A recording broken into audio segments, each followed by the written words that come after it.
Welcome back to World War Now, everybody. My name is Conrad Franz. This is our second episode. I'm joined by my co-host, as always, Dmitry Kaligian. Dmitry, how are you? Hello, everyone. I'm doing great. There's been a lot of changes and events in world news, and we're going to comment on some of them today. Yep. It's been a big week. Like I've said, it's almost surreal that we chose this time to start a podcast covering the Third World War. But we had huge support, a big outpouring of support on our YouTube, on our Substack, and I want to thank everybody for that. And it's only going to get better from here. Yeah, that's right. We appreciate the positivity, the feedback, the constructive criticism provided. Of course, starting a podcast has its difficulties, but I think today there's just so much content to cover. It's really it would be criminal to not provide your own opinion, and people are free to, I think, comment on these things and definitely expand and you know use their creativity. Kind of speak about these matters because at the end of the day, these things affect all of us, and it's our taxpayer dollars that pay for most of these incredible ventures, which we'll speak about today. So I think we have the right to an opinion. Yep. It's your money getting blown up and all this crazy Telegram footage that we all avail ourselves of.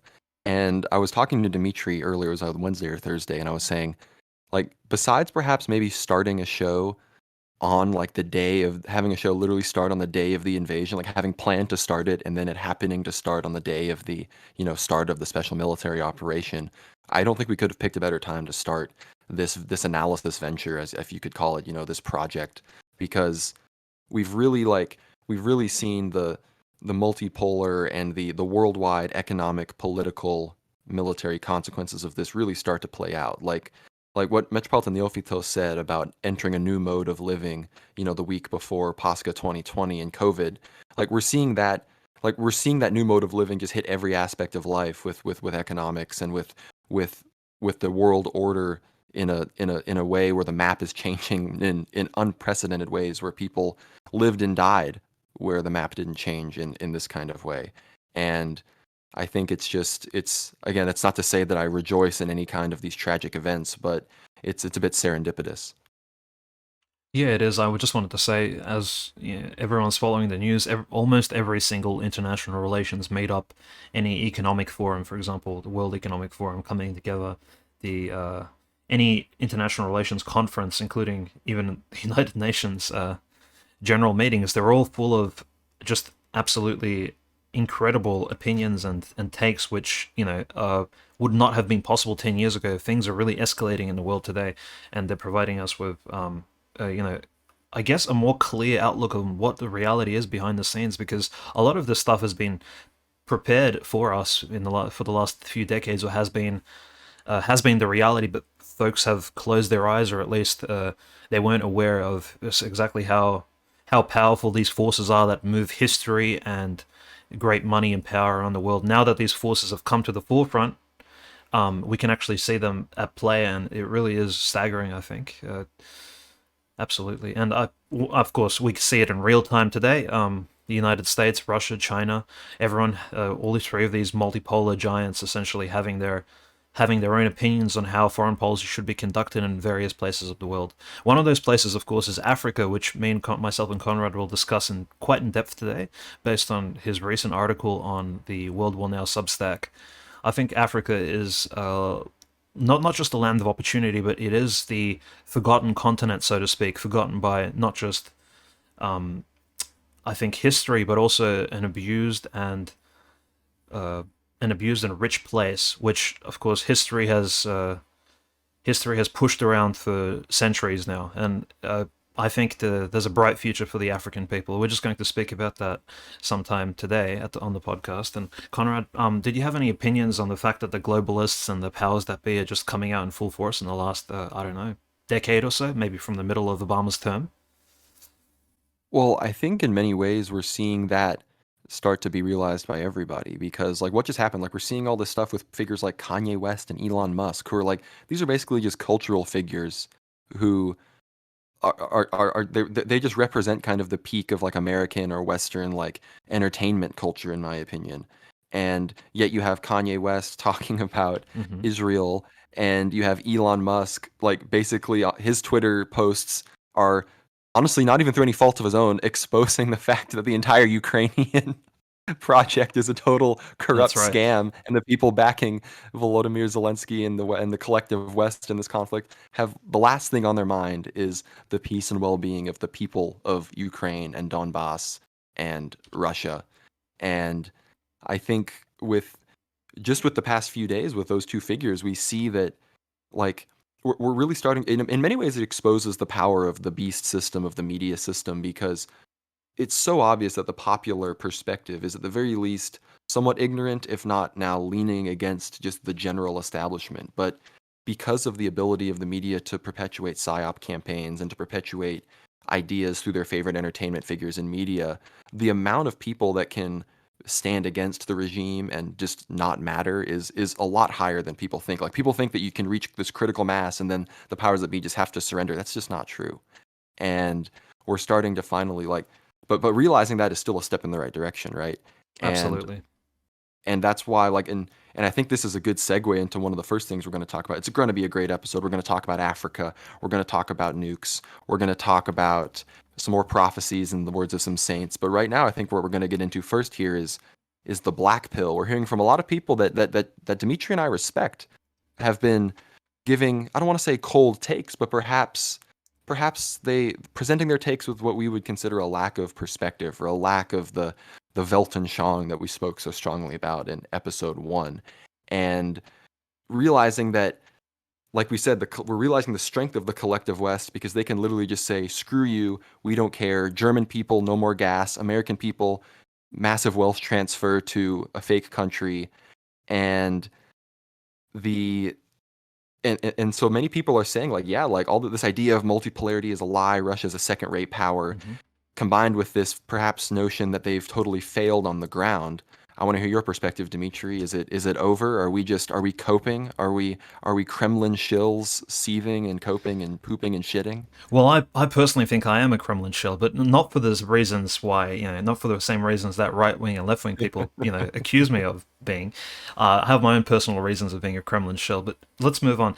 I think the black pill opinion is a popular one. It's not the dominant one because, as we can see, in the most establishment right wing and left wing media sources are already vehemently pro-Ukrainian, right? We see them they're just promoting the pro-Ukrainian opinion across the board. So you do have right-wing commentators such as Alex Jones, perhaps maybe even more controversial ones such as Andrew Tate, Nicholas Fuentes, giving more pro-Russian opinions, perhaps not critically enough, but also, firmly putting themselves in that Vladimir Putin, what he's doing in Ukraine is correct camp. And then you have maybe the more, as you mentioned, more black-pilled, more critical. They are the theorists, of course, people who we respect in the American right wing, the English speaking world, folks such as Scott Greer on his highly respected podcast in recent episodes, and as well as Patrick Casey on Restoring Order, his podcast, just having a more critical opinion and maybe not so much critical as pessimistic, like a pessimistic outlook on the fact that, well, the Russian government has finally done something about the CIA controlled Ukrainian state pushing the interests in eastern Ukraine and bullying the people of Donbass, and how Russia is actually unable to stop the global American empire, and in the end, Russia will be, losing not just ground but also, losing this war against liberalism and postmodernity. I think these opinions are essentially ill-founded and ultimately placed in statistics and data provided to us by these same establishment media, right-wing, left-wing sources who, as we've seen for the last 230 days, the duration of the special military operation, they've been pushing very biased statistics, very biased news sources. And I think today we'll just speak about some of the recent occurrences in Ukraine and how things are actually not that bad for the Russian military over there, and how we need to have a very sober opinion on exactly what is happening on that eastern front of, the European international relations sector. That's a good way to get into this meaty subject. And I think in many ways we need to separate two things. And you and me, I think, would agree on this, that there are those who see an opportunity for Russia to achieve maximalist aims from a nationalist perspective. And then there's also the perspective on what does the Kremlin want right now, and how are they trying to, at their pace, control the situation? And those two things don't always align. In many ways, Dmitry and I think have both said that we have criticisms of Putin. For me, mostly that involves him not doing what he did in February in 2014 and preventing all of this bloodshed from happening. Because in 2014, when he annexed Crimea, the Ukrainian armed forces had about 5,000 active soldiers and were literally like losing daily to the Donetsk People's Militia. And that if Russia had been able to do this, they might have even been able to still force the referendums and hold those back then. And I think, like, people think that when I say I have criticisms of Putin, it's the same line of like these silly conspiracy theories you might read in the Sun. It's not that. It's that now in many ways we're seeing Russia almost like hold itself to this painfully legalistically legitimate standard of the special military operation, where despite having experienced massive mobilization, we have 300,000 mobilized. We're seeing videos of Chechnya of 20 to 70,000 trained military men ready to be deployed. These troops have not even reached the back lines yet, most of them. Like, this is like all these defeats that people are talking about in Krasny Liman and some of these other places, in Kherson, even experiencing large caravans jutting into Russian territory. Like, these are not the forces that have just been deployed. Like, this is the tired remnants in many ways. They've got Wagner, the only ones that are right now actually pushing forward. Like, these, even if all of the Ukrainian propaganda about their victories is true, this has no effect on like what I would consider the course of the Third World War and the Russian Ukraine front in the Third World War. Like, this is this perhaps might spell disaster for a few Russian generals, but I don't think Putin is particularly in danger right now. I don't think politically, I mean, and I don't think that even those in the Russian military themselves are actually like, I don't think that they're particularly terrified that like their uppers are abandoning them or anything like that. I think whether it's something after winter or whether it's something right before the winter really sets in, we're actually going to start to see the shift in the military because of this mobilization. What are your thoughts on that, Dimitri? I know you have some numbers. You're a bit you're a Yeah, I bit more think plugged it's into the homeland or your absolutely. motherland than I am in some of these ways. Perhaps fortunately and unfortunately, because my takes will always be slightly biased towards the Russian perspective. But I do want to mention that I agree with President Vladimir Putin in that the Russian special military operation has not even begun in full force yet. In terms of what we see on the ground is we see mostly volunteers and volunteer armies of Donetsk and Lugansk, as well as special military mercenary groups such as Wagner, conducting most of the combat. The Russian military actually is sitting several kilometers back, mostly from the front lines, or they're either taking defensive positions around the north, around the Kherson front, the Kharkiv front, as well as south towards Kherson.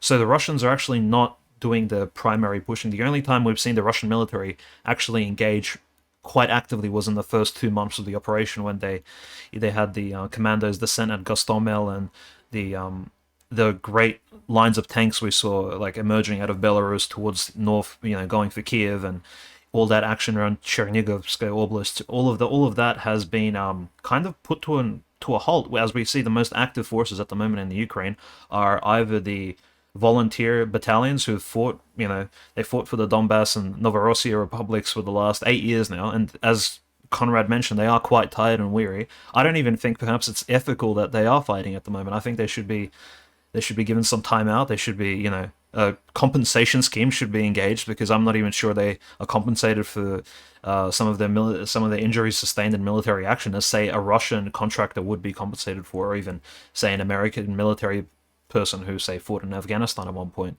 There are just no there's no reason why Russia shouldn't be viewed as still a potential threat to the I suppose wholeness of Ukraine. Russia is a great threat. This is why Zelensky continues to push for support in foreign media sources. Notice Zelensky, regardless of his rhetoric, he is always either criticizing those who don't agree with him, or actively appearing in foreign media sources, for foreign parliaments, appearing in the United Nations. Even on Twitter, he countersignals Elon Musk. For what reason? Other than clout and to bring more attention to the Ukraine. Zelensky knows exactly that his state of affairs is very dire and that Russia has not even begun in full to engage in the East yet. And I think more to come. And of course, there's the angle of exactly what is available to Russia at the moment. I think, Conrad, are you okay if I just touch upon some of that, some of the potential that Russia has? Yeah, I think that's some of the things that people really want to hear. Yeah, so let's firstly talk about money because there is a lot of news about Russian apparent mobilized conscripts, leaving and people receiving conscript letters and being drafted into the military forcefully, leaving to Georgia. That's true. Those Some of those stories are not actually false, and those photographs of young military-aged men leaving into to Georgia and, of course, some of the other borders around Russia, those are real images. And yes, Russia does have a has a certain slew of the population that are not interested in, say, fighting or being drafted into the military. Perhaps they're not even at risk of being drafted. We don't really have a statistic on exactly who those young men are who are leaving, and have they even served in the military. Perhaps they're afraid of a future conscription draft, which will draft non-military trained personnel or people who haven't served. But at the moment, the 300,000 who have been called to arms are all people with military experience. One, two, they have to be under the age of 50. Three, they're being handsomely compensated. And this is where I think some American audience members will laugh and say, well, this isn't enough money. I get paid X amount of dollars for an office job. Well, you aren't Russian, my friends. And in Russia, the amount you get paid, of course, if, like what you can buy, the parity is completely different. So I'll give you an example. The monthly salary, this is according to the latest data out of Russia, actually. The latest salary for an infantryman contractor would be roughly around 2,800 American dollars a month. Okay? That's at the minimal low end. That goes all the way up to $4,000 after taxes. This is after the Russian significantly low income tax of 13% has been applied. So notice these Russian people, these 300,000, are getting paid minimum $2,800 a month to fight in the Ukraine, as well as it's not just you get paid by the hour. There are also other, very interesting, almost video game like modern warfare like analogies that somehow the Russian military has installed. For example, you are paid per destruction of enemy, say, combatant vehicles. For example, if you take down a helicopter or a tank, you are paid out either 1 to 4,000 American dollars in revenue. So there's all these extra bonuses that are available, as well as, of course, there's a veterans pension and compensation schemes, which Putin has greatly inflated in the last year. So it's not like these Russian 300,000 troops are being mistreated by the Russian government when called to action. No, they're handsomely compensated. And, of course, you have to consider $3,000 a month in America may not be enough or may not be much. I am not going to judge your financial opinions and based on your circumstances and life plans. But for a Russian, that is a lot of money, and that can easily sustain not just yourself but your family, your close relatives. 3,000 American dollars a month in Russia is quite a lot. Russia, again, its economy hasn't been in the best place for the last 30 years due to the incredible robbery the capitalists have forced upon us. But things such as this, they should be taken into perspective, okay? And as well, of course, there are the absolute incredible lines of volunteers just waiting to be conscripted. They haven't received a letter, but they wish they have had. And there are like what lines with Chechens just waiting to be recruited into Kadyrov's private battalions. And for them, it's a sign of honor. It's almost like serving in the military has a certain venerable office for them. It's to be a warrior is part of their culture. This needs to be taken into account. Perhaps, I'm not sure if that's the same stance military men in the Ukraine would have at this point, because mind you, all the young men in Ukraine have already been conscripted. There is no pool to draft men from. And of course, the mercenaries, as we've seen from the Reddit stories, have already either jumped ship or are less enthusiastic about being bombed to smithereens by Russian artillery and the lack of air support, which, frankly, the Ukraine does not have. So No, that's some great analysis right there. I might have to even ask a few more questions because those details are super fascinating. But I think with the Ukraine, like some people seem to think that they have an unlimited pool of people to draw from. And look, let's be real. That's a big country, 44 million people compared to Russia's 160 million. Like it's not like it's a David versus Goliath in a practical sense, but from a strict population standpoint, like those are two massive countries. Hmm. And we we saw so many like people love to spam these videos of the Russian convoys and stuff. And I remember talking about Norway and Finland, and I remember the day people were talking about that. There were some to Georgia, but at that same day there was I think more trucks coming from Norway to Russia than Russia to Norway, which I thought was pretty funny. But I think from the Ukrainian perspective, people need to remember how many people are currently in Poland and these other places. Like the Poles are sick of these Ukrainian refugees. Like those stories are being suppressed in a major way, and the U.S. is doing everything they can to accommodate and make it as nice as possible. But the Poles are not happy with the amount of refugees coming from Ukraine. And I don't also one other thing, I don't remember Russia ever tying up, men and women for either not serving or not showing proper deference to like the local military gangs, and like, Hmm. tying them up and taping them to light poles and exposing them to the elements and everything. There was all sorts of, again, those things never saw the light of day in the mainstream media, but the stuff that went on especially when Azov and Right Sector and some of these groups were actually still more relevant before getting ploinked, was there really was a reign of terror going on in Ukraine at the time. And the history books are definitely going to try to forget that. Yeah, I think people are forgetting the absolute madness that was the Ukrainian conscription of the early months of this year. Actually, the fact that Ukrainian young men were trying to get across the border into Transnistria and Moldova and Poland, and they're just being stopped at the border, essentially handcuffed by local police officers and volunteers, and dragged back, recruited, given an AK, and sent to the front lines. This is why when Russian Defense Minister Sergei Shoigu reported the losses of the Ukrainian military, they are actually believable. He said that, and this was maybe a fortnight ago at this point, Shoigu reported that the losses of the Ukrainian military were around 40,000 dead, with 60,000 wounded. And these numbers are quite large. Now, they're a lot smaller than, I mean, a lot larger than what the Western media would have reported at this point. According to Western media, the Ukrainians are doing great without a single aircraft or anything of that sort. And of course, the great limitation they have in artillery, minus the imported HIMARS missile stations, which of course is a subject in and of itself.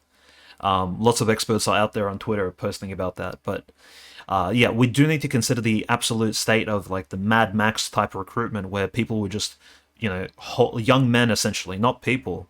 We need to just remember that women and children have already left most of these Ukrainian cities. That's who makes up the majority of the refugees. The women and children have left. Meanwhile, the laws which Zelensky has installed is, frankly, and this may be an opinion some of the left wing audience share, is that it is quite sexist that only the men are being recruited actually to fight for the Ukrainian government, to fight for Zelensky and his interests for the wholeness of Ukraine. The men up to the, I think it's the late age of 60 or 70, up to the age of pensioners, are being forced to fight and being drafted and conscripted. And you can say, well, it's almost a total war-like scenario. Of course they need to be drafted, but of course we haven't seen or experienced anything of this kind since World War II, at least. And what the Russians are doing with, bringing around 300,000 people, paying them $3,000 a month, and all these people have prior military experiences, nothing compared to the absolute madness, Mad Max-style gang violence that occurred in the Ukraine when conscripts were forced to the front line, were mal-equipped, untrained, given equipment they weren't used to, for example, Western tanks, and yeah, just absolute madness. And the results are clear. Like the Ukraine is suffering at the moment. Its people are suffering from the Zelensky government, and yeah, I think there's more to come, definitely. And these things that are to come will not be positive, at least not for the Ukrainian population, unfortunately. No, definitely not. And I think in many ways the Chechen stuff says, I remember at the beginning of this whole conflict, we had all these, what you might call Wignats, or people who were on the right, or identitarians that were from day one hard on the side of Ukraine. And for many of them, it was because they liked the aesthetics or had been involved in subcultures with Azov and some of these right-wing groups. But one of their big talking points was the Ukrainians are sending their men, they're all standing up and fighting, which was both a rebuff of the idea perpetuated at the time that I think is accurate, that Russia was going for kind of a mass surrender situation in the first months of the war. But besides that, like, it was this idea that Ukraine is the true nationalist warrior, whereas Russia is this Asiatic hordic empire using Muslims to fight or whatever, which in my opinion is so silly because it misses the entire point of how significant the whole Chechen thing is. because people don't realize that Putin gained his power and his popularity in the Chechen wars. And to now have within like less than 2 decades, even less than 15 years of like bloody wars being fought in Chechnya, to have them being the most eager people fighting under the Russian flag, under like a Slavic tricolor, and going and conscripting en masse, like that's incredible.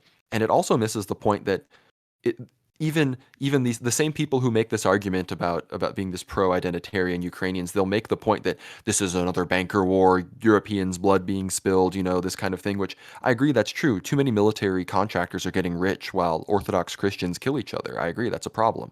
But for Russia to be able to outsource this military fighting to groups of elite fighters that it has, minimizing the damage to its core population, to its core ethnos and everything like that. Like this is powerful. Like this is the behavior of an empire that has displayed its ability to not only take and maintain territory, but to culturally integrate disparate nations into their civilizational sphere.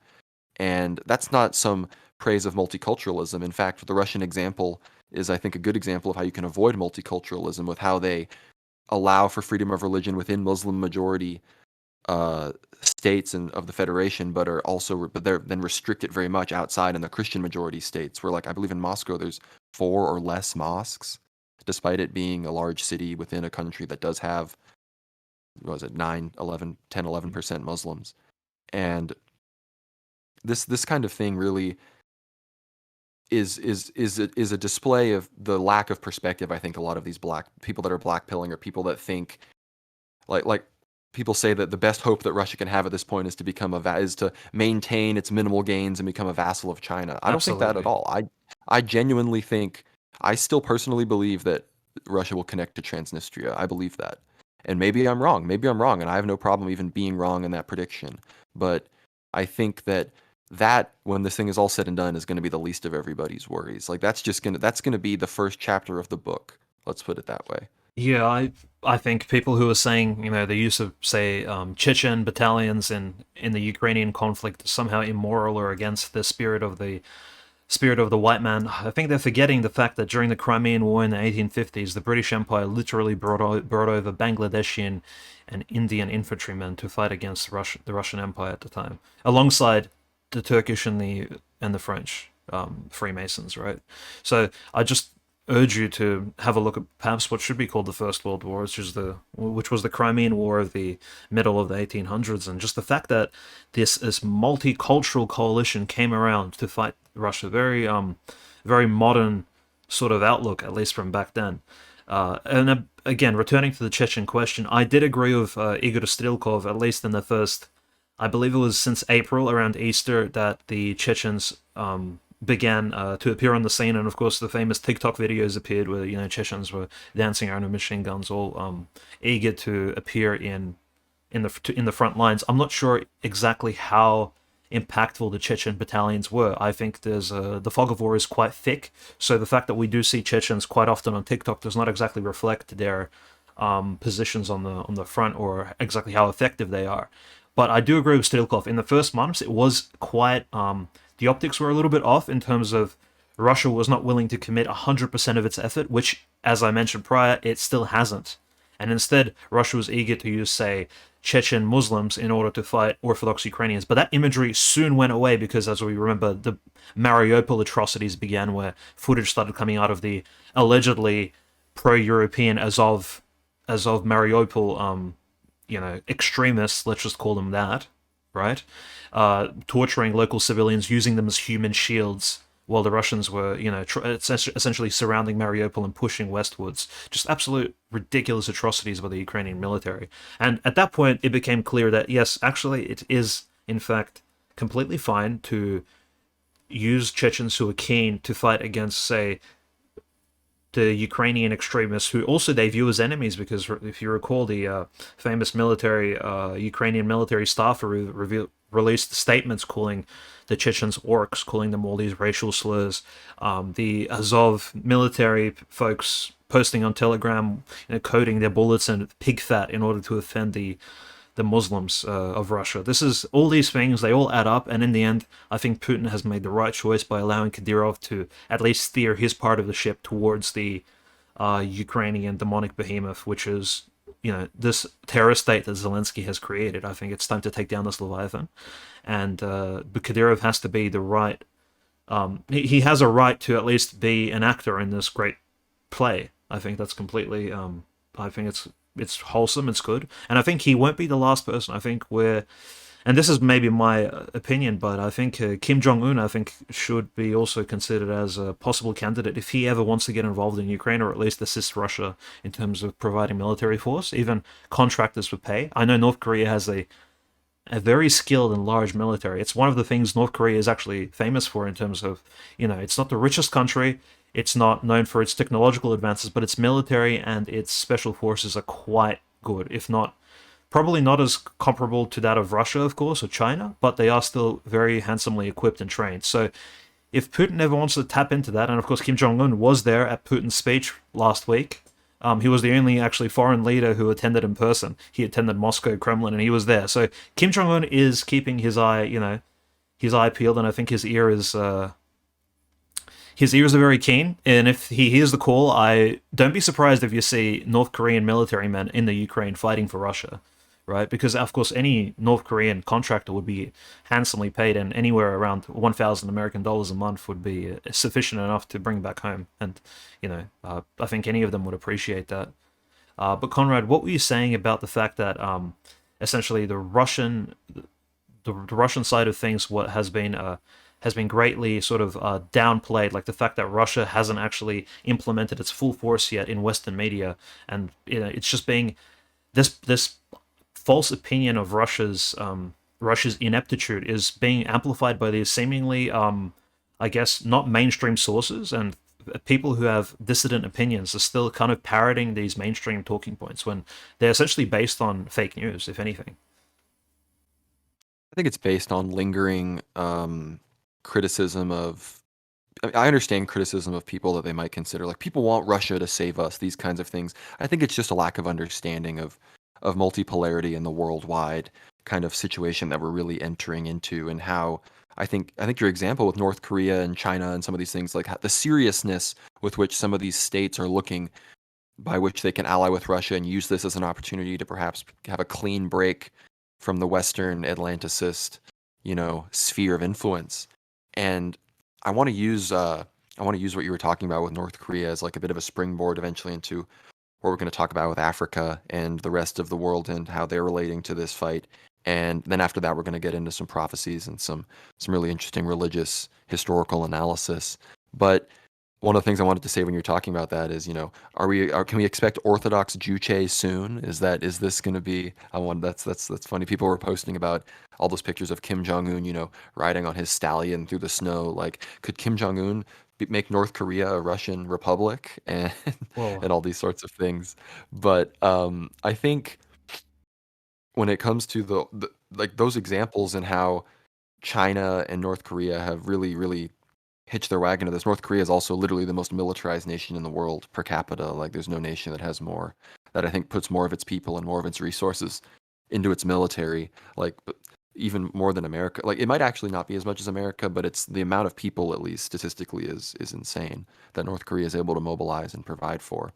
But I think this is a good opportunity to take us into, perhaps to start to go a little south from what's going on in Ukraine, and which I think is another good piece of evidence to how, look, the military front is Russia holding back, and Russia, in many ways, this still comes from its very much lack of desire to harm civilians. I think it's important to remember that Ukraine would love nothing more than for all the people currently in Russian occupied territory to just move to Russia.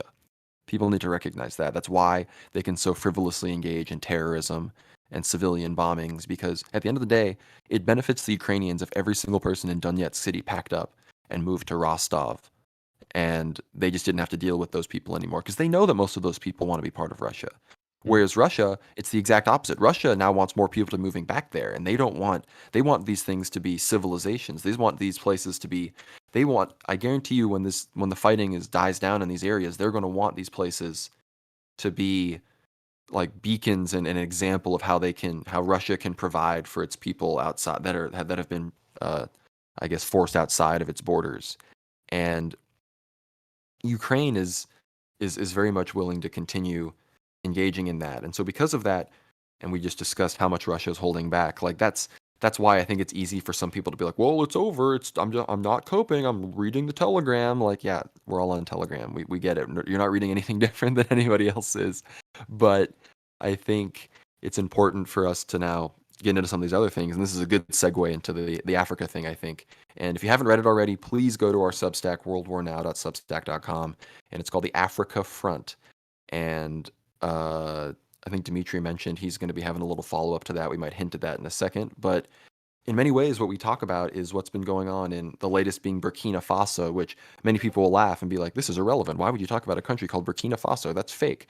Which, while I agree some of these African countries are silly and aren't anywhere near as relevant as a country like China, Turkey, Ukraine, what Russia clearly doesn't think of it that way. And we've seen now in the past year, 2 years, the formerly French-influenced states of Mali, the Central African Republic, and now Burkina Faso to have fallen in coups towards forces that are more aligned with Russia and have worked with the Wagner Group, who are there in this region, assisting in anti-Islamic terror operations, and they themselves have proven to be a lot more effective than the French forces Macron has sent to help with these African states with that kind of stuff.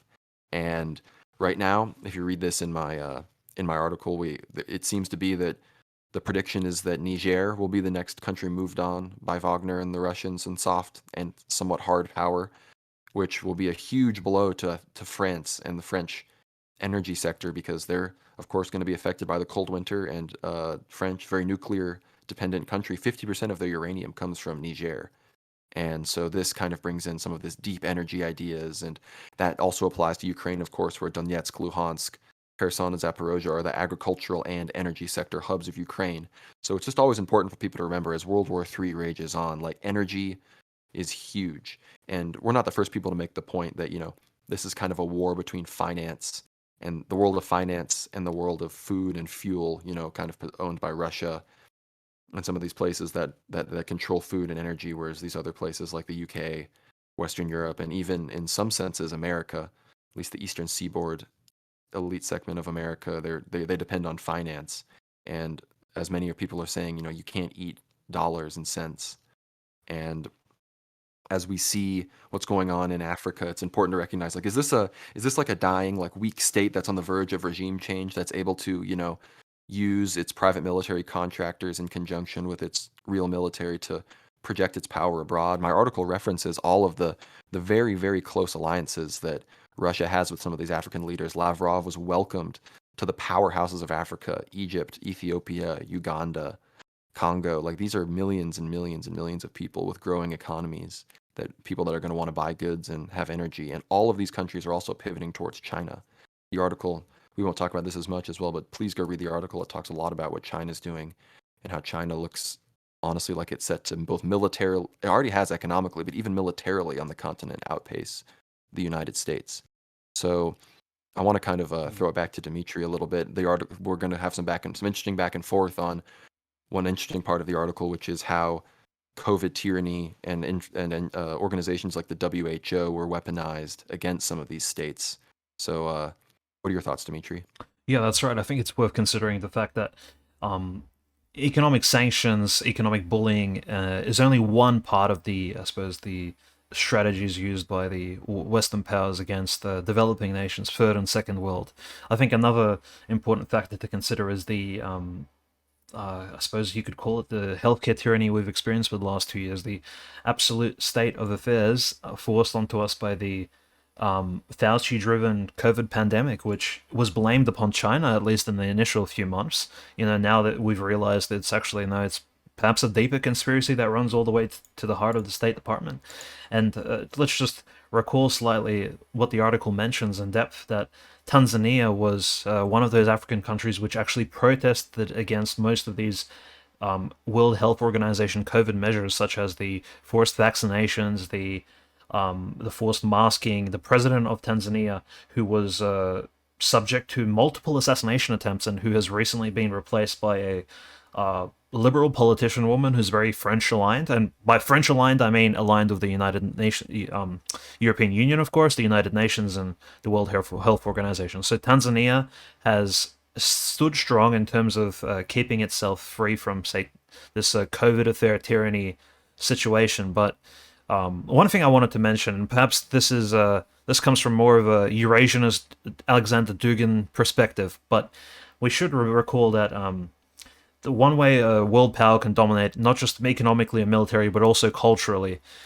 what the COVID regime has shown us in the last 2 years is that the West has its opinion on how COVID needs to be managed through forced vaccinations, through forced, isolation.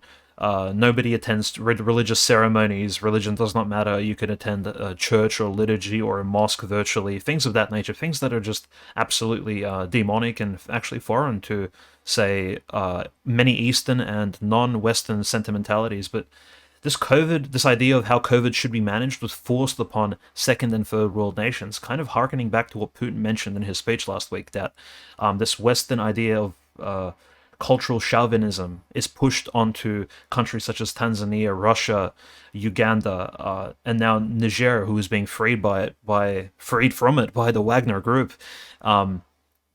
We see this idea that COVID needs to be managed in a Western way, and if you don't manage it in the fashion that Fauci and the World Health Organization recommended you manage it in, then you are a second rate. You're not to be considered a person of valid opinion. You are an outcast. You are a delinquent. And frankly, I could just let's just bring back the old colonial slurs. You could be called a savage, a barbarian, right? And that's what Russia was called as well. When Russia basically didn't push forced vaccinations upon its citizens, and Tanzania in the same fashion.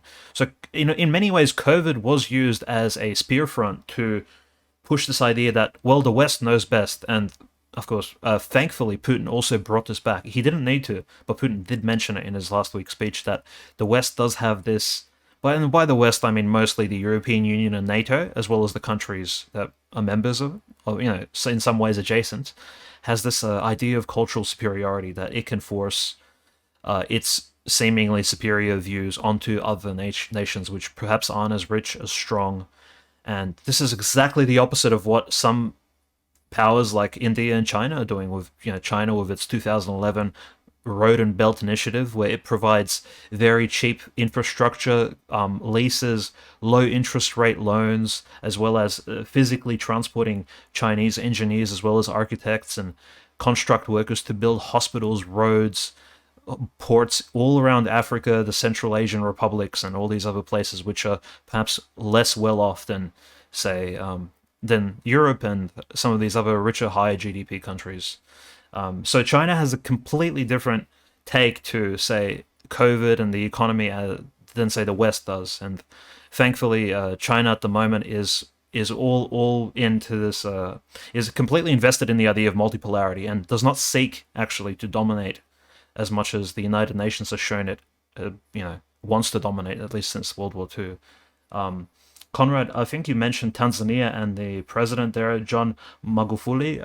Was there any particular reason why you mentioned him in the article? I know he recently was replaced by the pro-French president. Could you maybe go into that a bit?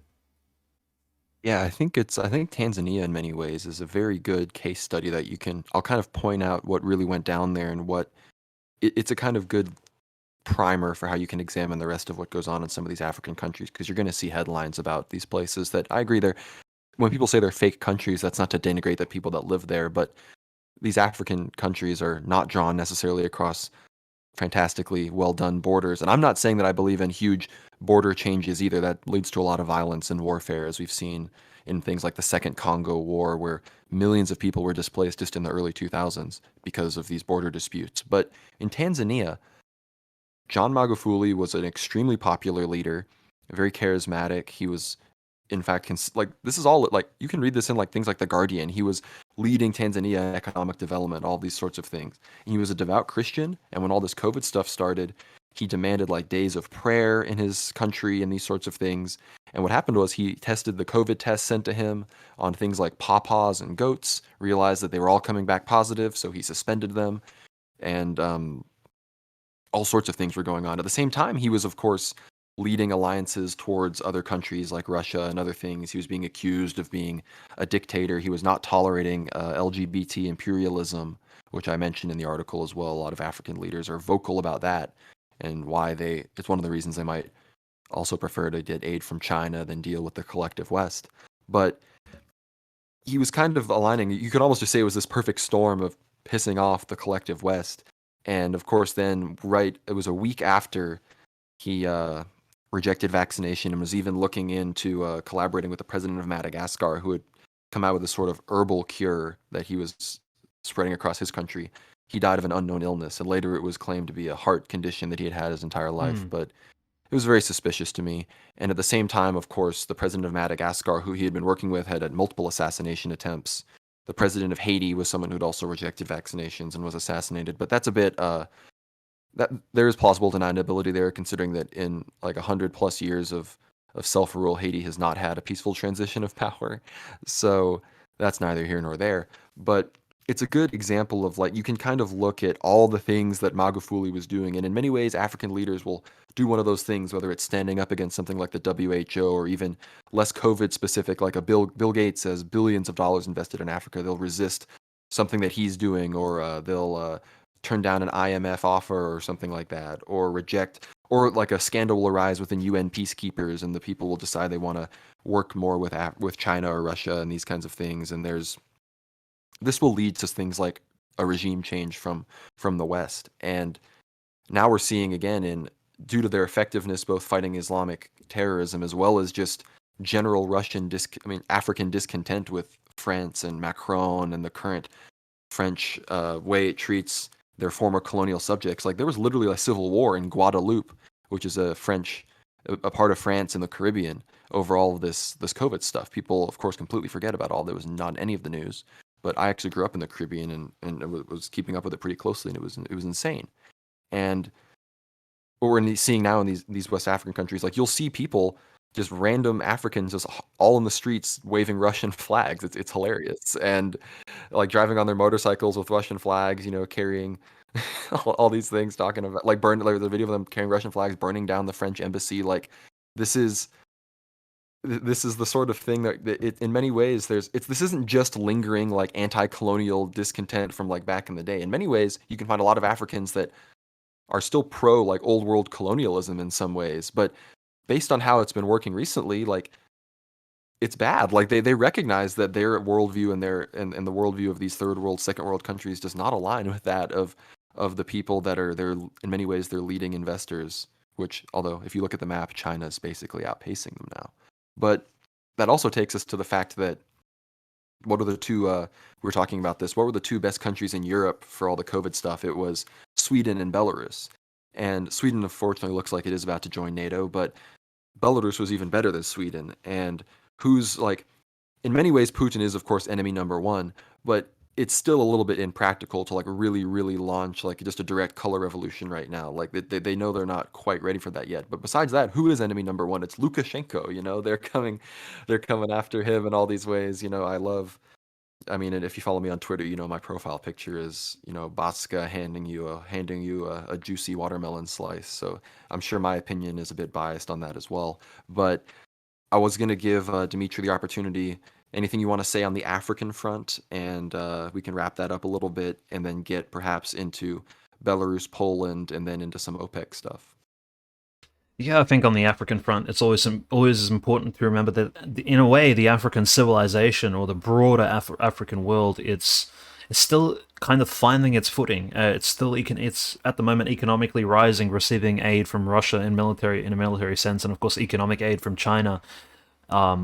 But ideologically, it's still in its foundations. So it's not yet clear exactly what kind of future religion or broad ideological, position the African countries will take upon themselves, and hopefully, the Russian Church's involvement in these African countries will only improve the footing of Orthodox Christianity. Because, as myself and Conrad are just absolutely, we're completely aware of this, but the Orthodox Church is does not hold the same view of cosmopolitanism. You must destroy your own nation. It is not anti-patriotic in any sense. In fact, it enhances your national culture.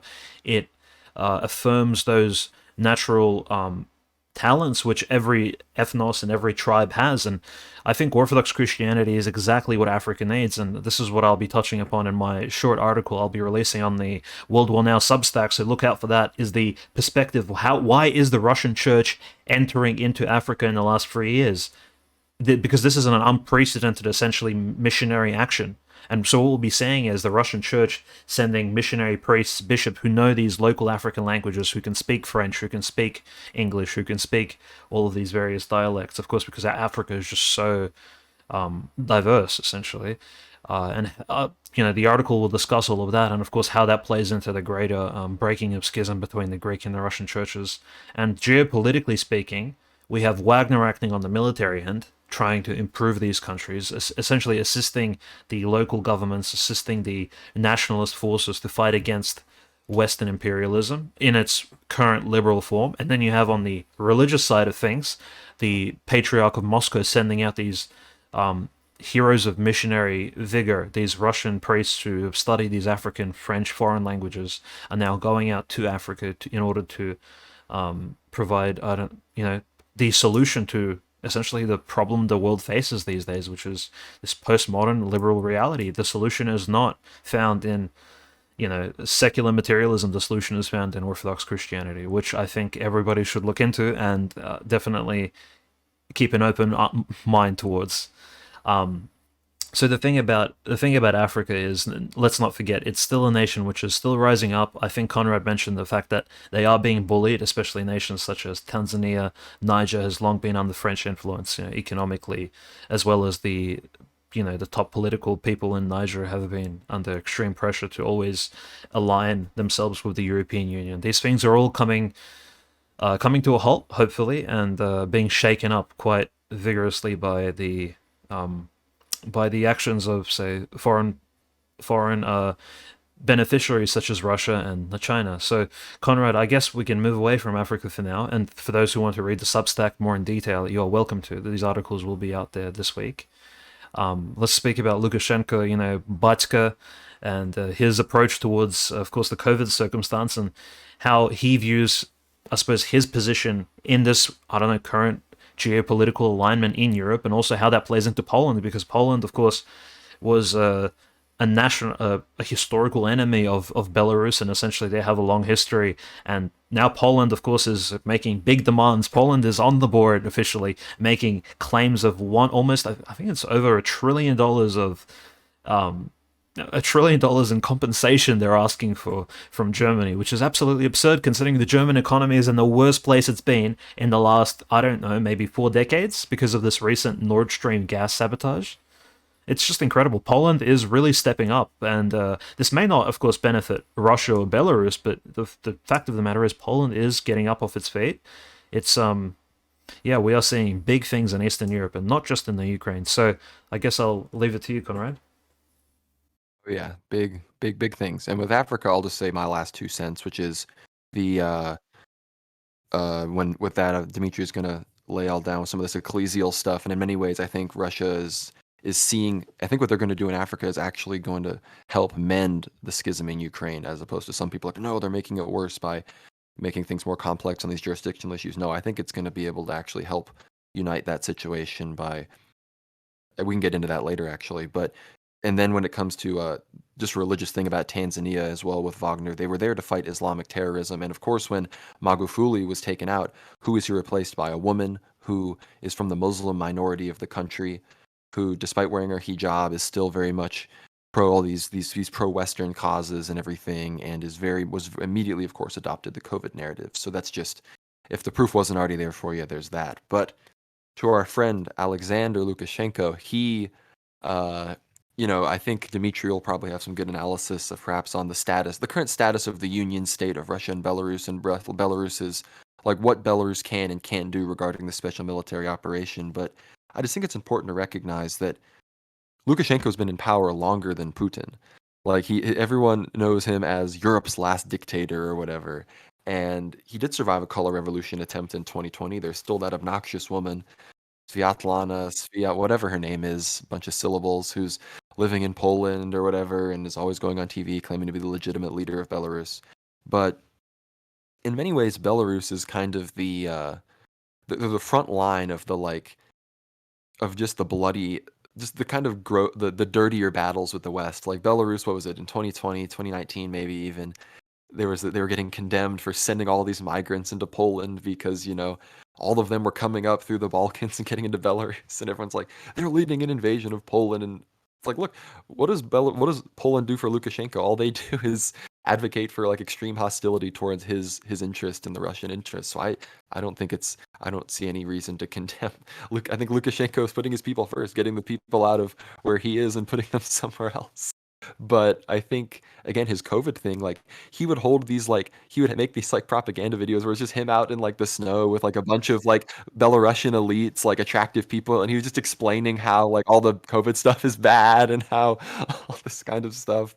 And then of course he has his famous interview, which is probably my favorite interview with an interview with like a what you would call a non-Western aligned leader with a Western media, where he just like starts yelling at, I think it's 60 Minutes, about how he's kicked every NGO out. He literally, what is the line? He literally says like, "You're mad that we've slaughtered all of your friends here," and then he starts laughing. And the interviewer is just like looking at him like completely bewildered because he just, and like what he recently just said, he declared inflation like illegal in Belarus. he, he's just, I'm sorry, like between that and his sheer ability with his ability to huck watermelons, I think he's just too powerful for whatever. Like, they might try 2020 part two, but I don't think it's going to work. He's too powerful, and maybe it results, and maybe Putin needs to come in and help him, and he just becomes the president of the new most powerful state within the Russian Federation. But I very much don't think that we've seen the last of Uncle Sasha. Yeah, I think Batska Lukashenko, like his main sin, at least from a right wing Russian perspective, and this is very niche, and his greatest failure was not throwing the ring into the volcano of Mordor. This is a Rings of Power reference here. Okay, I'm very in tune with what's happening at the moment in the world. Okay, so Amazon, I am aware of what's happening, but let's just say Lukashenko had the opportunity in the early 90s to actually win the Russian election and run for Hmm. president of Russia, or I even almost brought prevent. that up. Absolutely. Like, I think people don't realize Yeltsin was not that popular, and the only thing that needed to occur was an actual active politician to stand up to him, and Lukashenko was that man, and he was Isildur at the foot of the volcano, inside of it, and essentially the angel on his shoulder would be like, "Yo, Lukashenko, it's time to step up and just run for Russian presidency in 1991. You can win this. You can do this. Well, 1993, just defeat Yeltsin, defeat the CIA shills, the liberals who've taken over Russia in the 90s. Lukashenko could have done that, but he retreated into his own stronghold, into Belarus. Of course, he improved Belarus drastically. I've had family who visited Belarus several times in the last few years, and they've said the streets are clean. You don't have, it's not like a San Francisco full of homeless people. There's no shit in the streets. It's absolutely like, it's very safe. The crime rates are extremely low. The Belarusian police is very active. They have a nice prosecutorial system there. The laws actually work. People follow the law in Belarus. It is a great nation, and it's just very sad that Lukashenko, in a way, at least from a Russian perspective, and I guess a broader perspective, Lukashenko really limited himself. But maybe he wasn't as proud to, push for, say, a Russian presidency. But he definitely could have. And he could have saved us all a lot of grief, but he chose to improve his own little homeland, and that's essentially what he has done in the last 3 decades now. So, a very commendable character in world politics, and many years to him. And when he does go, he will be remembered fondly. At least among the right wing, the right wing perspective people in Europe. I think he's definitely a character for the age, as someone whose name will be inscribed in the history books. If you don't believe us, just go read his controversial statement section on Wikipedia, and I think your mind will change. But this is also a call. Mr. President, Alexander Lukashenko, if you're listening, this is an invitation. You're welcome on our show anytime. And we pray for you, and we hope you can become Orthodox or practicing Orthodox Christian. And we This isn't ironic. This is real. So that's if he's listening, let's hear it. But I think no, it's very interesting what you said about him becoming the president. There's people talk about in history, Belarus almost annexed Russia. As people say, like that would have been what it was in a way. But no, I think this is a good segue as well. Like, not only is Lukashenko, he's been a public enemy for a long time now, but it looks like there's a new public enemy of the Atlantic power structure, and that's Saudi Arabia. And the Middle East in general is getting very interesting. And we saw, of course, Saudi Arabia in conjunction with Russia. Basically, it almost wasn't even hidden that they were doing it in a way that was directly realigning themselves more closely with Russia. They were getting sick and tired of the U.S. keeping Ukraine away from the negotiating table because with Turkey, Saudi Arabia was the main power as well. Turkey, Belarus, and Saudi Arabia were the three main powers. Of course, mainly talking about hosting these talks. And Saudi Arabia seems to be fed up with it. They're cutting production in a major way at a bad time. Of course, it's really bad for Europe. Of course, I'm talking about this in a way that's positive towards a new multipolar world. But I drive a decent sized car. I don't get amazing gas mileage, so I guess we're going to be seeing gas prices go up. But this is just one of the biggest examples. Like after the Nord Stream, like this is this is a big thing in the like this is big like Nord Stream level big. Like this like OPEC, the petrodollar. This is the foundation of the global finance system. And as Russia proves that like despite it being literally a slave and a rape victim of capitalist global finance the past 30 years, very much in the 1990s and early 2000s, they've proven that the global financialization still hasn't fully dominated yet. The fact that they are still such an energy power and I still think the cultural power is just as important, but they're just still an energy powerhouse. They are still completely able to disrupt the world economic order despite being so financially crippled and sanctioned to hell and all these kinds of things. And I think the cultural thing is the main thing that allows them to ally with these other powers. I guess that would be my reason. I think it's so valid and valuable and still so important to the interpretation of these events. But yeah, now we have the U.S. call it going after Saudi Arabia. Like, are we going to finally see like what is the U.S. going to start funding Yemen now? Like, what's this going to look like? Yeah, I think importantly enough, let's just not forget. In terms of Saudi Arabia and the United States, they've been friends for a long time now. This is close to 50 years now since the petrodollar has been established. The petrodollar, of course, I recommend everybody else do their research, but this is one of the foundations of why the American economy is where it is now, in terms of being the American dollar being the most powerful currency in the world. It's in large deal. It owes itself to the fact that the United States had made really nice deals with the nations of the Hijaz, which is the Arabic Peninsula, and especially Saudi Arabia. Now, I just want to bring up the fact that at the moment, Dark Brandon, aka Joe Biden, the president of the United States, has failed in many ways to really coordinate himself with OPEC, with Saudi Arabia, which has forced incredibly high, as you've probably experienced wherever you're listening from, but the petrol prices have gone up, and OPEC is not willing to increase the supply, which would decrease the cost. They cannot come to an agreement with Joe Biden, and that's maybe because they see him as the demented puppet that he is, or perhaps that they know the powers that stand behind Joe Biden actually do not wish for Saudi Arabia and the Arabic kingdoms of the Middle East to flourish.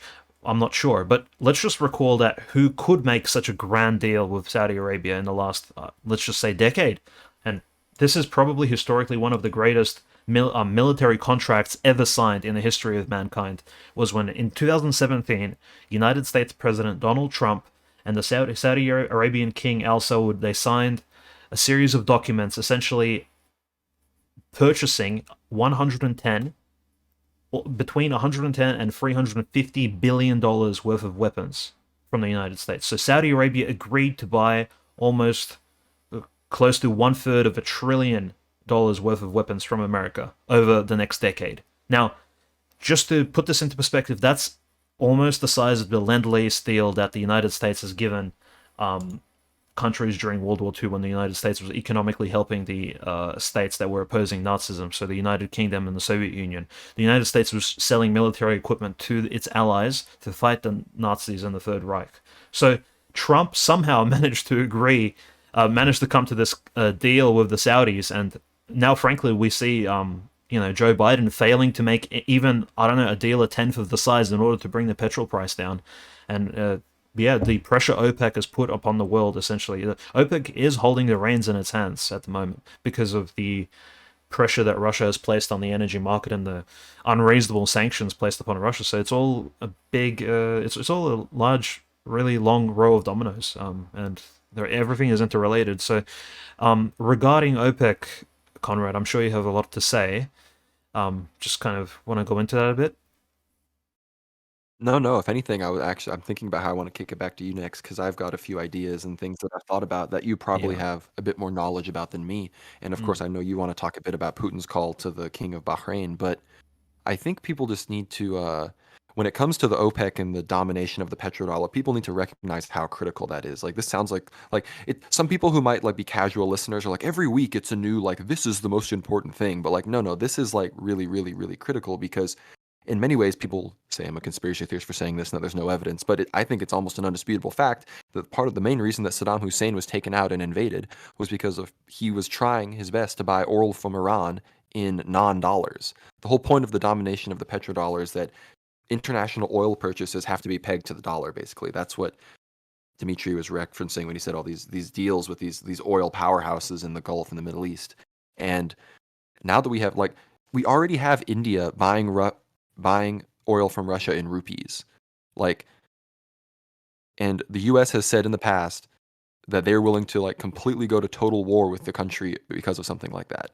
So in my opinion, that's a tacit admission. Right now, the U.S. doesn't necessarily think that they can just invade Russia by land. You know, like they've committed an egregious offense that would warrant, I think, a response that dramatic, and that hasn't happened yet. And we haven't even directly gone into Ukraine. Whereas, you know, I think we actually basically have. I think we're seeing a lot of these contractors, these NATO, these American Western contractors, English speakers. Like if you see any frontline videos from these successful offensives, it's all English. That's perhaps something that we could get into a bit later, but in general, this energy realignment, like I've heard people talking it down, like if Russia could cut off every single pipeline west and then just start investing in pipelines south from its far east, and I don't see how that wouldn't eventually just do better than their current market. Do you have any knowledge or thoughts on perhaps the future energy infrastructure and the energy integration with the states in the east and China and India and even the Central Asian states?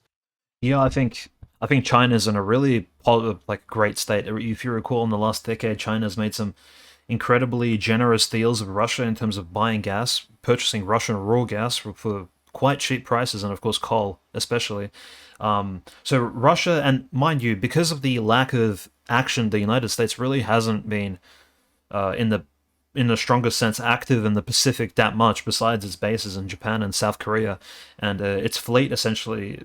This fleet that drains trillions and billions of American taxpayer dollars to sustain. We're talking about the aircraft carriers. They really haven't done much to stop China from becoming empowered through Russian raw resources over the last decade or so. And this will only become exacerbated as time goes on. There's nothing really that will stop Russian resources from going into China and the Chinese economy growing to incredibly overpowered states and eventually overtaking the United States itself economically as the number one economy in the world.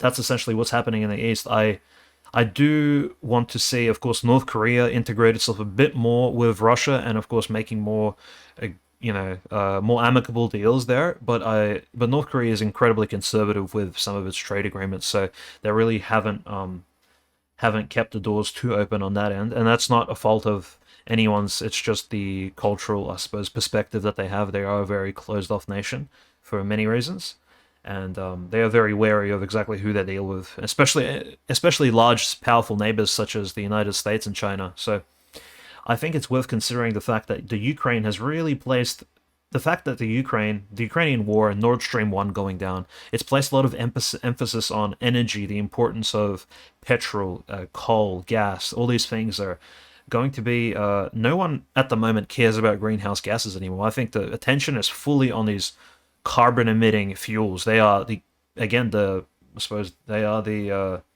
thing to be sought. No, but nobody is notice. No one is speaking about clean energy or global warming. Everyone is speaking about how expensive the petrol is. Nobody, frankly, cares anymore. It seems the subject matter has shifted. As once the globalists contact their there are people in mainstream media. The mainstream media changes its opinions, such as from COVID to Ukraine, from global warming to, okay, the petrol's too high, it's because Russia's to blame. Well, maybe Russia's actually improving the globe by increasing the price of petrol. Why don't we see that perspective from the liberals? Again, it's because most of these talking points are manufactured behind the scenes, and you're not actually receiving the valid opinion of experts. You're receiving the biased, peer-reviewed, filtered opinions of liberals, just to put it frankly. But of course, there's of course great movements being made in terms of there's probably things we don't see, and I'll just point you to the map. If you look at the two gas lines we spoke about last week, Soyuz and Bratstvo, Brotherhood, that run for Ukraine. These are the two main gas lines running from Russia through Ukraine into Poland, Eastern Europe, and primarily Germany. Germany being the main gas recipient. These are the two land gas lines, the large ones. So Brotherhood and Soyuz, they both run through the northern Ukrainian regions, which is, notice, it is the region that Ukraine is allegedly conquering back, or what you can say, well, they're pushing the Russian forces back, or the Russians really never established the proper defensive foothold in those areas to begin with, which is right, the tactical retreat is ongoing. But notice Ukrainians are securing the areas through which the gas lines run first. They're not pushing the south, which has no gas lines, they're pushing the north. That's important as well. Remember, in the early months of the special military operation, Russians entered through the north through Chernigovskoye Oblast, essentially. Chernigovskoye Oblast is where the thickest pipes run through. It is the most, you could say, almost the most sensitive part of the Ukraine, because that's where not half, but a large portion of European gas goes through. And the Russians were pushed out of Chernigovskoye Oblast as, like, either pushed, or maybe there was some calls upstairs. Maybe the president of Austria, phone called Putin and said, "Look, this is getting really out of control. Like, can you please retreat out of Chernigovskoye Oblast? It's, what if a Ukrainian bomb, because Ukrainians did bomb their own radioactive nuclear power stations, right? We've seen these acts of complete negligence in the past. Maybe some foreign diplomats, they contacted Russia and asked Russia to actually leave the Chernigovskoye Oblast tactically, just to prevent Ukrainians from blowing up the gas lines there. I think that's something worth considering. Why do you think Russia hasn't pushed in the north? I tell these people on Twitter, well, primarily because, yes, these gas lines are there. So there's a lot of emphasis on exactly keeping energy resources flowing, which is why the sudden destruction of the Nord Stream pipeline is such an offense upon global diplomacy. Like, exactly who done it? Who actually had the audacity to blow these gas lines up? It wasn't Russia. And I agree with Scott Greer. There is maybe a 5% or less chance that the Nord Stream 1 pipeline was destroyed by the Russian Federation, as opposed to, say, the United States or some other malicious actor. I don't think the Ukrainians, frankly, have the resources to, like the submarines or whatnot, the tactical impetus to go out there into the Baltic, into the cold sea, in a kilometer underwater, actually blow up these gas lines. But somebody's done it, and whoever has done it will receive the full answer of NATO, I think. And that's probably where one of our reasons for a future nuclear war could come from, frankly. It's whoever did destroy that Nord Stream pipeline, he or they may be marked as the enemy number one. That is the Saddam Hussein participated in 9/11 moment of the 21st century, essentially. The second large moment of, like, who is the bad guy? Who has sabotaged these pipelines? And if, of course, the finger is pointed towards Russia, I'm not sure exactly what will happen. Like, this is... it's going to get really heated, and not just from a perspective of petrol going down, but yeah. Yeah, no, I think in many ways Russia, they don't want to deprive the Ukrainians of a huge amount of energy, and they if they're going to eventually turn off more pipelines, like the Germans took, or not the Germans, the Americans took away that leverage that they had to turn the pipeline on and off with Nord Stream 1 and 2, although they claim that they might be able to get some of it going again. But in general, I think it's just so funny that the government in Germany at this time is the Greens. Like, they have to just, like, shut up about their issue that like their party is literally exists for the sole purpose to lecture you about global warming and the environment. And it's just not like you can't anymore, like it's irrelevant. Like, we had to put that psyop to rest for a bit just because the current thing demands it. But no, I think in many ways the energy stuff, like another thing for all the people that are perhaps blackpilling, like any take you have, I think, is going to be irrelevant when in January and February when we see what's going to happen to some of these countries, and it's going to totally change the game. And America seems like they're going to do everything they can to keep Ukraine away from the negotiating table, but that's going to be a real test of American soft power. Like it's going to be big. And I think after we've had a good discussion about the whole European situation and all the on the ground situation and the infrastructure and the hardy the deep energy in this analysis. But Dimitri's got some pretty interesting religious analysis to bring to the table. I think when it comes to these prophecies that we've talked about, last week we had some great talks about St. Lawrence of Chernigov, Metropolitan Neophytos, who, of course, they're all like they're fair game for every episode. Remember their names. These are people that we're going to always be referencing back to.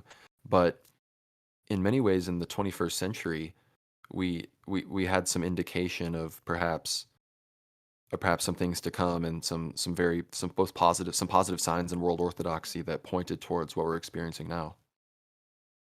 Yeah, I think people should people should understand that the last decade has been very kind to the Orthodox Church in terms of growth, and the greatest setback that we've experienced has been this Ukrainian conflict. Frankly, it's been this anything around Ukraine. That was actually the largest negative mark on the Orthodox Church in the last decade, or even maybe you could say the last 50 years. It's been the thing that's been discussed the most, and the thing that might bring some future disunity.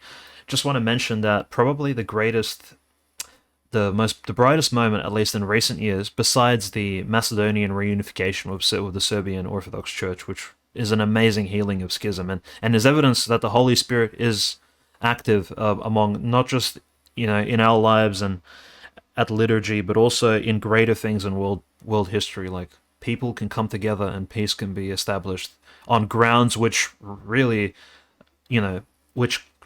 things compromises came about which would never have been possible in a world without God. That's what I will say in terms of Macedonia and Amen. Serbia. So it's Amen. really amazing. One other thing I'd want to mention, of course, is 2013. Let's bring it back to the fact that Russia, this is 6 months before Euromaidan, 6 months before the radicals in Ukraine took over. The Russians celebrated the 1025-year anniversary of Russia's baptism. So Russia was baptized, historically the year was 988 AD. That's when Saint Vladimir traveled to Kherson, actually, which now has returned to Russia. Saint Vladimir traveled to Kherson and he was baptized into Orthodox Christianity by Greek bishops.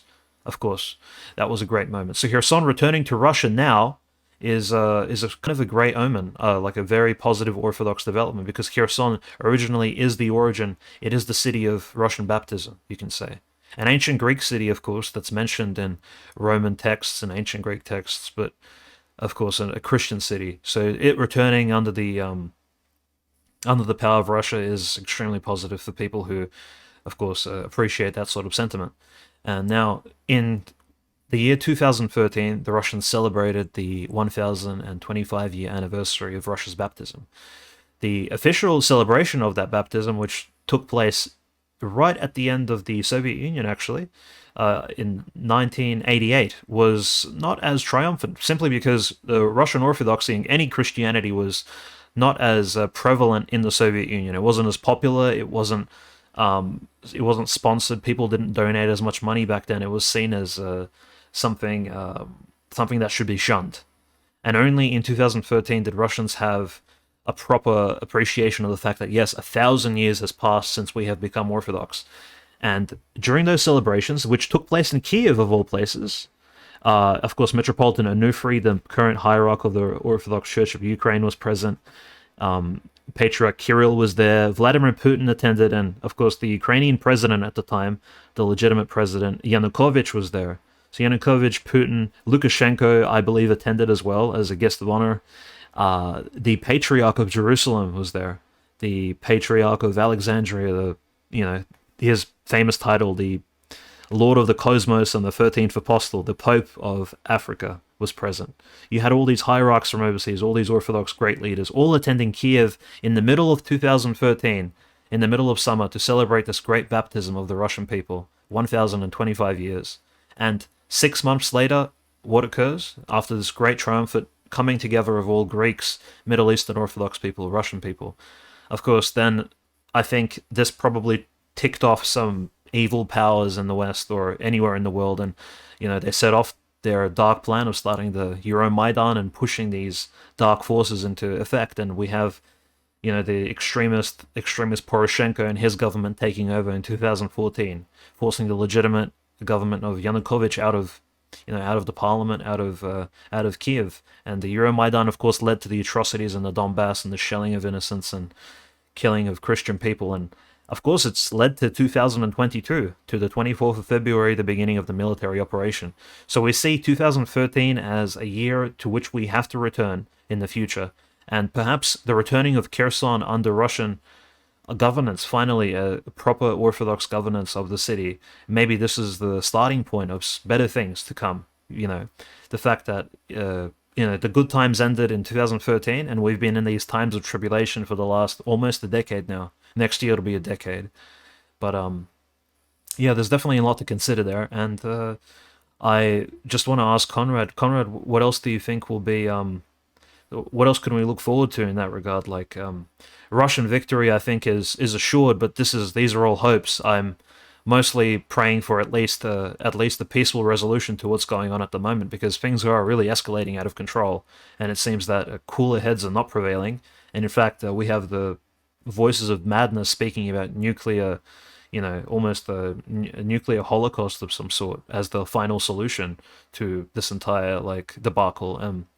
Not going onto the nuclear subject, of course, but I think it's worth mentioning the fact that diplomacy in a large way has failed. And in the Ukraine, it's a good example of even the recent Putin speech. Putin requested that, Zelensky should sit at the table now that these four regions have been officially have been reconnected with Russia and the referendums have been passed. And this is what Elon Musk suggested in his recent viral tweets as well.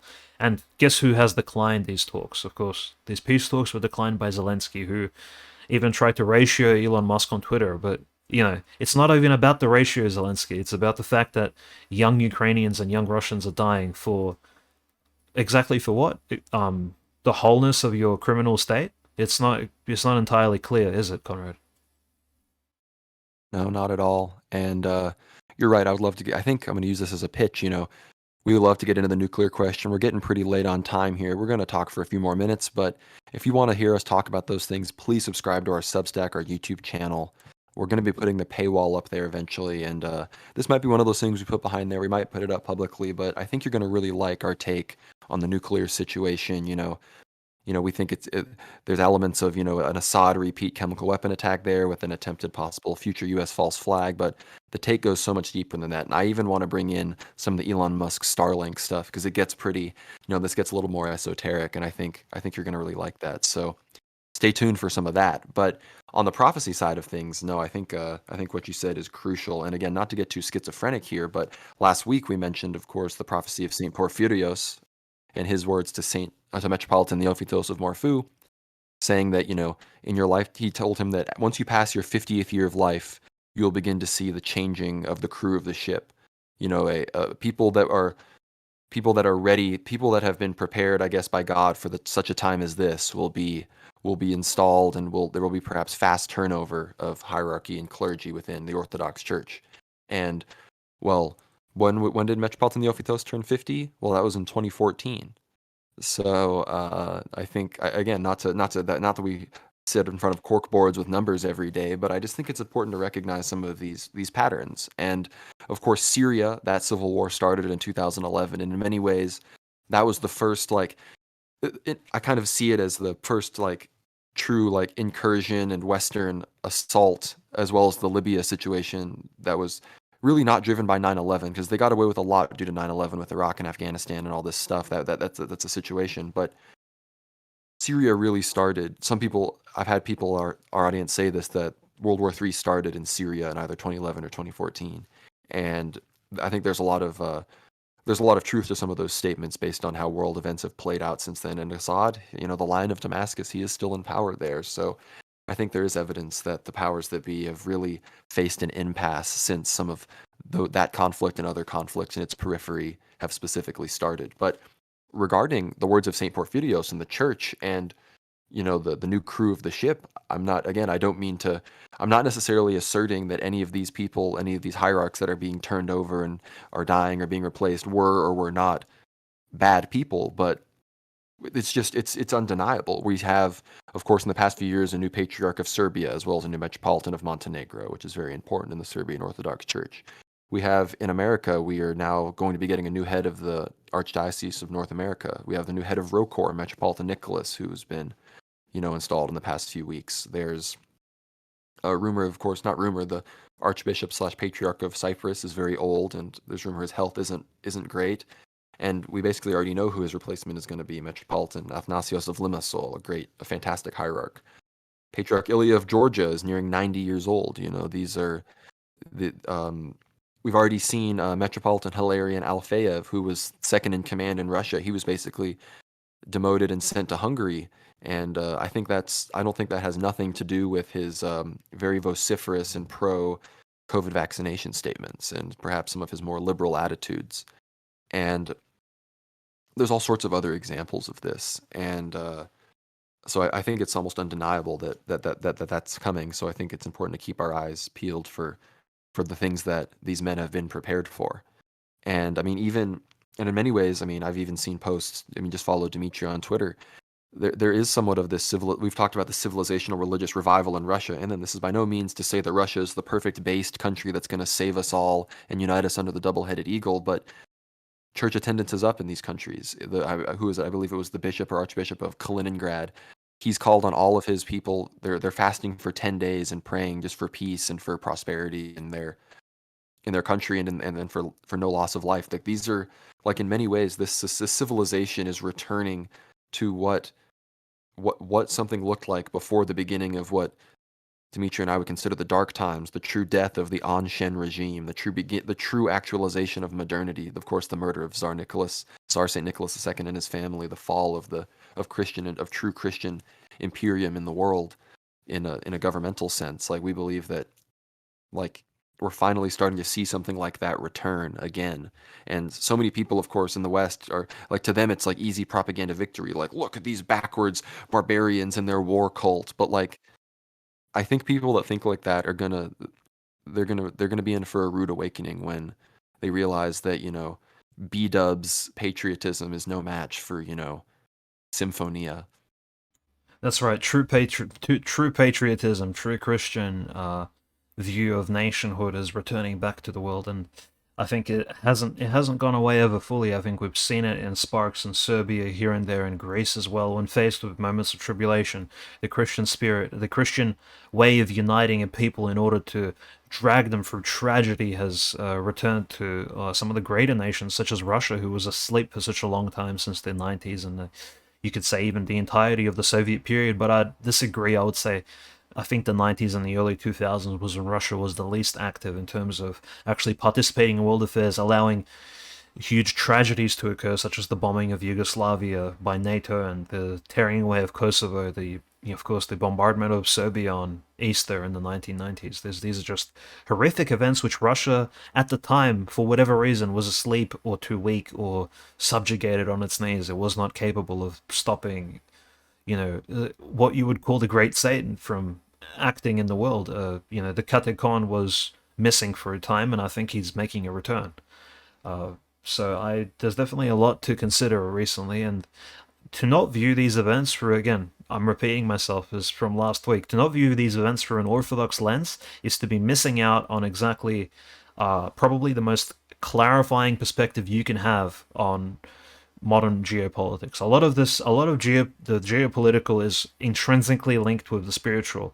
We know the great conquests of even the Western people, the Western Europeans, such as Columbus's journey to the Americas. That was in a way inspired by the Catholic faith, and of course the Portuguese journeys to Asia in the 1600s was also inspired by a certain Western denomination of Christianity.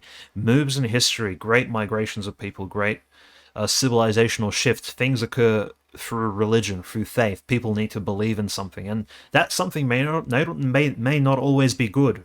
That something may be inspired by the spirit of the Antichrist, and the Antichrist at the end of times will also be a great spiritual leader as well as political powerhouse. So let's not forget that. So it's all about not following the wrong opinions, but also viewing the world through a spiritual lens, because there is no way one can view what is happening today accurately without, of course, assessing it, assessing as well the spiritual dimension. No, and it has so many levels, whether it's from like just basically having an understanding of the scriptures towards having a true understanding with which to view history and institutions and which institutions were acting perhaps which institutions are historically acting in a way that's against, you might call, the forces of evil in the world. And I was in when it comes to these things being spiritual battles, I was recently in Montenegro, of course, hanging out with a Serbian Orthodox friend of mine, looking out over the beautiful Bay of Kotor, and he's telling me, "Oh yeah, in 1999 there's a U.S. aircraft carrier here," and it's just and having been in those countries for multiple weeks at that point, like that's just from an aesthetic perspective, it made me realize this was a spiritual war because this is old country. This is like beautiful Mediterranean homes, beautiful like even the cars look like they're maybe like the newest cars even like there's some people driving new cars but they just looks all like just a little bit older like it's everything was like the church was always the main thing on the skyline of these little villages on this bay and all these things and then just imagining this huge instrument of war just in the like launching bombs and again we know that they started those assaults on Pascha like this was like for people who haven't already seen it I've blasted it all over my social media if you followed me but we know that uh how am I forgetting her name? Of course, the woman who